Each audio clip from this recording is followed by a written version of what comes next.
Hello प्यारे बच्चों, मैं ज्योति शर्मा फिर से स्वागत करती हूँ आप सबका हमारे यूट्यूब चैनल टीचर्स अड्डा एमपी पर।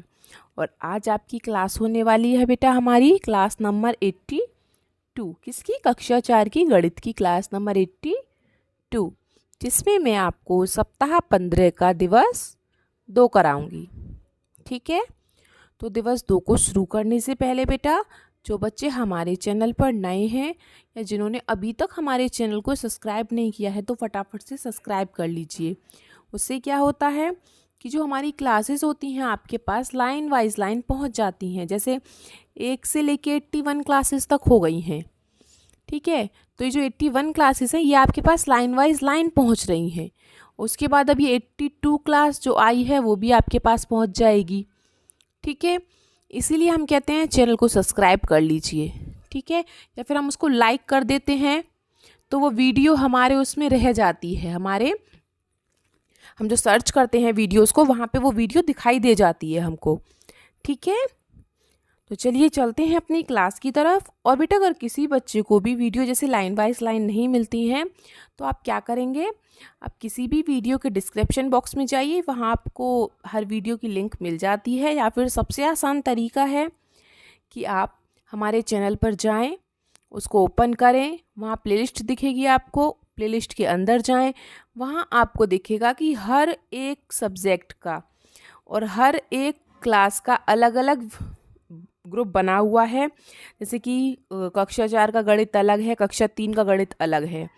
ठीक है, तो वहाँ आप देख लेना आपको किस चीज़ का क्या चाहिए। आपको गणित देखना है, हिंदी देखना है, अंग्रेजी देखना है, या फिर पर्यावरण देखना है, और कौन सी क्लास का देखना है। ठीक है, आप उसमें जब अंदर जाएंगे तो वहाँ आपको लाइन वाइज लाइन वीडियोस मिलेंगी, एक भी वीडियो ऊपर नीचे नहीं मिलेगा। ठीक है बेटा, तो आप वहाँ से जाके देख सकते हैं। चलिए हम अपनी क्लास की तरफ आगे बढ़ते हैं। हमारा चलेगा सप्ताह 15 का दिवस 2, पाठ 6 कबाड़ी वाली, वही हमारा मोल भाव चल रहा है कल से। ठीक है, हमने क्लास 81 में भी ऐसे ही मोल भाव करके क्वेश्चंस किए थे, अब इसमें भी करेंगे। तो देख लेते हैं पहला क्वेश्चन।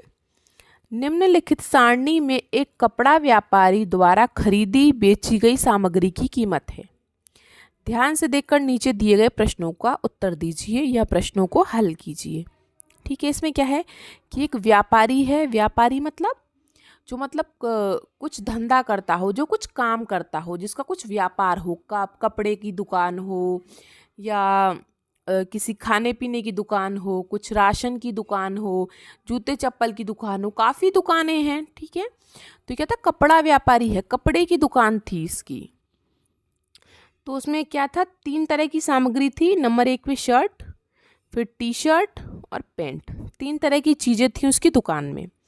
तो वो क्या करा था, उसने खरीदी कितने में थी, उसने एक शर्ट खरीदी 180 में, और बिक्री भाव मतलब बेची कितने में, 200 रुपये, मतलब उसे 20 रुपये का फ़ायदा हो गया। ऐसे ही टी शर्ट उसने खरीदी कितने में, 140 रुपये में, और उसने बेची कितनी, 150 रुपये में, मतलब 10 रुपये का फ़ायदा कर लिया भाई। ऐसे उसने पेंट खरीदी कितने में, 340 रुपये में, और खुद ने बेची कितनी, 350 रुपये, मतलब इसमें भी 10 रुपये का फ़ायदा कर लिया उसने। उसका क्या है कि उसने खरीदा तो कम में है और बेचा ज़्यादा में है, तभी तो उसको फ़ायदा होगा। फ़ायदा नहीं होगा तो वो दुकान क्यों करेगा, है ना। चलिए, तो हम इसी के हिसाब से हम पहला क्वेश्चन करेंगे, जैसे कि इसने हमको दिया है ये। ठीक है, तो पहला क्वेश्चन दिया इसने, व्यापारी द्वारा एक दिन में 2 शर्ट बेची गई, 2 शर्ट बेची गई, तो उसे कितने रुपए की बचत हुई। उसने बेटा कितनी शर्ट बेची, 2 शर्ट। अब शर्ट कहाँ है हमारी, ये रही।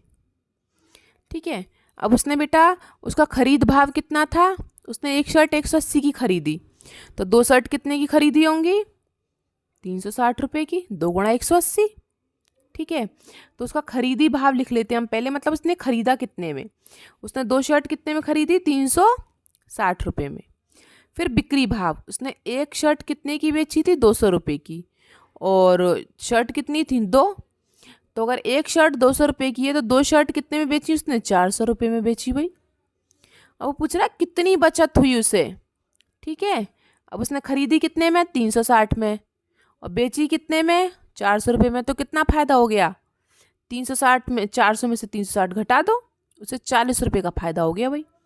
जब एक शर्ट पे मैंने अभी क्या बताया था यहाँ पे आपको, उसे एक शर्ट पे कितना फ़ायदा हो रहा है 20 रुपये का, तो 2 पे कितना हो जाएगा 40 रुपये का, 3 पे कितना हो जाएगा 60 रुपये का। वैसे भी नॉर्मल सी बात है, लेकिन फिर भी आपके लिए ऐसे मैंने इसको लिख दिया है, ठीक है। तो आप पहले क्या करेंगे, पहले खरीदी भाव लिखें, उसने कितने में खरीदा, फिर उसने कितने में बेचा और फिर कितने की बचत हुई, ठीक है। क्योंकि यहाँ पे एक एक शर्ट का दिया है और इसने कितने का पूछा है, 2 शर्ट का पूछा है। तो पहले 2 शर्ट कितने में खरीदी उसने, फिर 2 शर्ट कितने में बेची उसने, और फिर उसमें बताओ आप कितना फ़ायदा हुआ उसको, ठीक है बेटा। तो ये क्वेश्चन आपका हो गया होगा। हम आगे चलते हैं दूसरे क्वेश्चन पर। चलिए दूसरा क्वेश्चन देखिए क्या कह रहा है। एक व्यापारी द्वारा 7 पेंट बेचने में कितने रुपए की बचत होगी। एक व्यापारी ने क्या किया बेटा, 7 पेंट बेचे, पेंट ये रहे। अब एक पेंट की कीमत 340 है और बेची कितने में उसने, 350 में, है ना। तो बेटा क्या है, जैसे कितने का फ़ायदा हो रहा है एक पेंट पे, 10 रुपये का। भाई 340 में खरीदी और 350 में बेची, मतलब 10 रुपये का फ़ायदा हो रहा है एक पेंट में। और उसने कितनी पेंट बेची है, 7। तो 7 गुणा 10 70, सीधा सीधा आंसर है। लेकिन फिर भी आपके लिए अच्छे से लिखने का तरीका होता है किसी चीज़ का, ठीक है। तो बेटा खरीदी भाव, उसने खरीदा कितने में, 340 रुपये में। पेंट कितनी थी, 7, तो 7 गुणा 340, मतलब सारी पेंट कितने में खरीदी उसने, 2380 रुपये में। बेची कितने में, बिक्री भाव, 7 पेंट और एक पेंट वो 350 की बेच रहा था, तो 7 गुणा 350, और बेची उसने 2450 रुपये में भाई। तो कितने का फ़ायदा हो गया, 2450 में से 2380 घटा दो, 70 रुपये का फ़ायदा हो गया, ठीक है। बात वही है, सिर्फ लिखने का तरीका अलग होता है। किसी चीज़ को लिखने के लिए अच्छे वर्ड यूज़ करने पड़ते हैं, ठीक है। अच्छे शब्दों में उसको लिखना पड़ता है। ऐसे नहीं जैसे मैंने आपको समझाया कि भाई एक पेंट पे उसको 10 रुपये की बचत हो रही है, तो 7 पेंटों पे 70 रुपये की बचत हो गई। बेटा समझाया है सिर्फ, लेकिन यह लिखना कैसे है वो बात अलग है, ठीक है। तो इस तरीके से अच्छे से लिखना पड़ता है। चलिए लास्ट वाला देखते हैं। यदि व्यापारी को टी शर्ट बेचने में 30 रुपये की बचत हुई तो उसके द्वारा कितनी टी शर्ट बेची गई।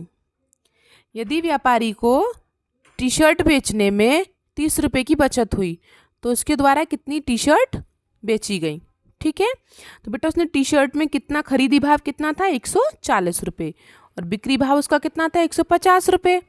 तो बेटा उसे एक टी शर्ट पे कितने का फ़ायदा हो रहा था, 10 का, और वो चाह रहा है कि 30 रुपये की बचत हुई होती उसे, तो कितनी टी शर्ट की कह रहा था, वो 3 की कह रहा है। लेकिन हम लिखेंगे कैसे, जैसे एक टी शर्ट पर बचत कितने की है, 30 रुपये की, लेकिन उसे बचत कितनी चाहिए, 30 रुपये की। तो पूछ रहा है कि कितनी टी शर्ट बेची जाएँ, तो बेटा 3 टी शर्ट पर बचत 30 रुपये की, मतलब कि वो अगर 3 टी शर्ट बेचेगा तो 30 रुपये की बचत हो जाएगी, ठीक है। तो इसको आप ऐसे लिख सकते हैं। चलिए आई होप आप सबने लिख लिया होगा, समझ लिया होगा। और अगर आपको हमारी वीडियो अच्छी लगी हो तो उसको लाइक करें, अपने दोस्तों को शेयर करें और कमेंट करना ना भूलें, ठीक है। कमेंट करके बताएं आपको हमारी वीडियो कैसी लगी। और किसी बच्चे को कोई प्रॉब्लम है तो आप कमेंट बॉक्स में हमें पूछ सकते हैं, ठीक है। चलिए मिलते हैं हम आपसे अगली क्लास में, तब तक के लिए आपका दिन शुभ हो। Have a nice day.